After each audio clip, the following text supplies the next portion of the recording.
C'est délicieux, j'en ai jamais mangé de meilleur. C'est la France. Il y a Napoléon dedans. L'égout qui se marie, c'est... Oh, mon Dieu, c'est bon. La gratinée à l'oignon, c'est la spécialité de la maison. Dans cette mythique brasserie des Halles à Paris, entre 200 et 300 soupes à l'oignon sont servies chaque jour. En cuisine, on voue un culte à ce plat traditionnel. On fait toujours très attention au rebord d'assiette. Ça, c'est quelque chose d'important, que l'assiette soit propre, chaude. Sauf sur la soupe à l'oignon. Ça peut couler partout, on s'en moque. Le tout, c'est qu'elle soit chaude et bonne. C'est le plat qui remet le moral au beau fixe. Voilà.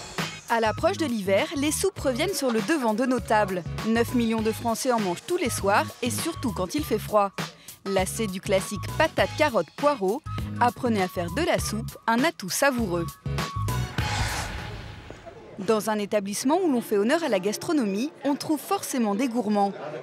Le jour de notre reportage, nous croisons par hasard Nicolas de Rabaudy, célèbre critique culinaire, venu déjeuner incognito. Profitons-en pour savoir ce qu'est une bonne soupe.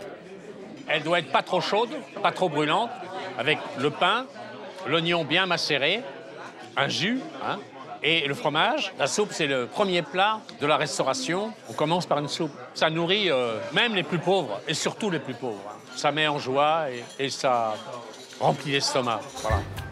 En cuisine, Bernard Leprince, meilleur ouvrier de France, prépare 30 litres de soupe à l'oignon chaque jour.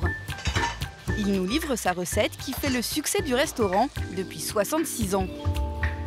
Les ingrédients, alors c'est tout simple. Il nous faut l'oignon, un bel oignon, une gousse d'ail, un beau bouquet garni, de l'emmental fraîchement râpé, du sel, du poivre et un beau morceau de beurre pour faire colorer nos oignons. Mais attention! Une feuille de laurier parfume 3 litres d'eau. Donc il ne faut pas mettre une branche, c'est pas une infusion au laurier non plus. Voilà. Émincez les oignons blancs assez finement. Ajoutez votre bouquet garni sans l'éplucher, juste pour parfumer. Faites suer vos oignons jusqu'à obtenir une couleur nacrée. Vous voyez, ça commence à prendre la couleur intéressante. Ajoutez un bouillon de bœuf, louche après louche. Laissez mijoter le tout au moins 20 minutes. Placez quelques croûtons de pain dans votre bol et bien sûr... Et on met 200 g de fromage par soupe. Vous vous rendez compte, 200 g de fromage dans une assiette, on se dit mais jamais je vais manger ça. Et les gens mangent ça avec une telle gourmandise que des fois je dis mais mettez-en plus quoi. 4 minutes sous la salamandre. C'est un outil qui nous permet de gratiner, mais à la maison, vous ouvrez le four, vous allumez la grille, bien chaude, et ça fait le même effet. Voilà. Et regardez, la magie de la soupe à l'oignon, c'est que du bonheur. Regardez. Voilà, j'ai des frissons. Il n'y a plus qu'à se mettre à table. Face aux recettes traditionnelles, de nouvelles soupes émergent. Saisonnières, diététiques, audacieuses, elles séduisent de plus en plus. C'est à Bourg-en-Bresse, en Rhône-Alpes, là où les températures donnent déjà l'envie de déguster une bonne soupe d'hiver, que Michel Porfido recherche ses nouvelles saveurs. L'inspiration, elle est au quotidien. De courses à faire sur un marché, par exemple, s'inspirer de ce que l'on voit, de ce que l'on entend. Il n'y a jamais de mariage interdit. Il nous fait découvrir la toute dernière création de sa collection automne-hiver, une soupe gourmande de racines. Le panais, qui est très intéressant pour sa saveur légèrement anisée. On commence à le retrouver sur les étals des marchés et c'est vraiment un légume qui mérite d'être plus connu que ça. Il cuit les carottes et le panais sur un lit d'oignon avec du beurre. Il rajoute un demi-litre d'eau et... Donc je vais détendre ma soupe avec de la crème fraîche. Ça va m'amener encore plus d'onctuosité. Ce qui va faire la différence, sa trouvaille du moment, la fève tonka. Une épice amazonienne vendue environ 15 centimes pièce. Aujourd'hui, j'utilise de la fève tonka.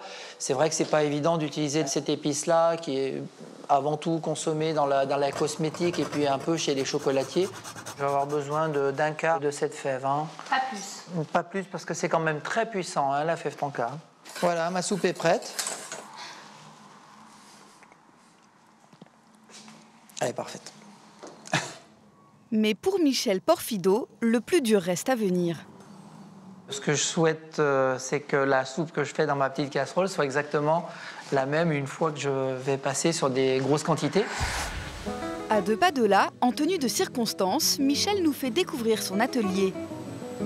300 litres de soupe à la châtaigne sont en train d'être préparés et tout se fait comme à la maison, ou presque. C'est ma casserole en fait. Hein. On est en train de faire revenir les oignons dans le beurre. On va incorporer au fur et à mesure nos ingrédients. Et on commence par la châtaigne. Le liquide, en fait, c'est du lait frais et puis un petit peu de bouillon de volaille. Et ensuite, on va laisser mijoter tout ça pendant environ 25 minutes. Des produits qui viennent directement du village voisin. Comme dans une cuisine classique, Michel a son petit tiroir à épices. Le piment enragé. Donc enragé, je vous explique pas pourquoi. C'est l'équivalent du piment de Cayenne. La réglisse, c'est un assaisonnement qu'on utilise sur les soupes sucrées. On prend du poivre de Sarawak, un poivre qui est très aromatique. On met du sel fin, bien sûr, et de la noix de muscade.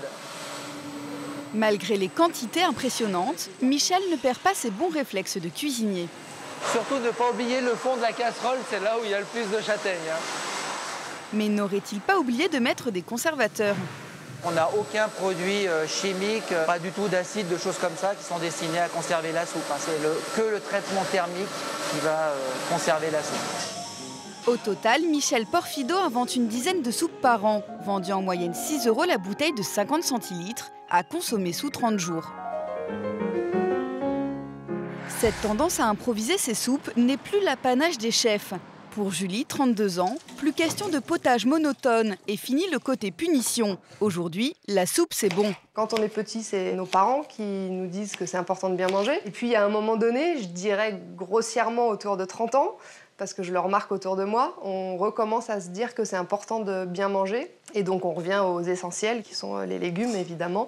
Et l'hiver, en soupe, c'est quand même pratique et goûtu. Ce soir, elle a prévu un velouté de courgettes version Julie. Pour cela, 3 courgettes, 3 champignons, 1 oignon et 3 pommes de terre. C'est très rapide, donc ça prend 10 minutes à couper tous les légumes. Ensuite, on a juste à attendre que ça cuise. Julie rajoute un peu de curry, puis 2 grosses cuillères à soupe de ricotta, moins grasse que la crème fraîche.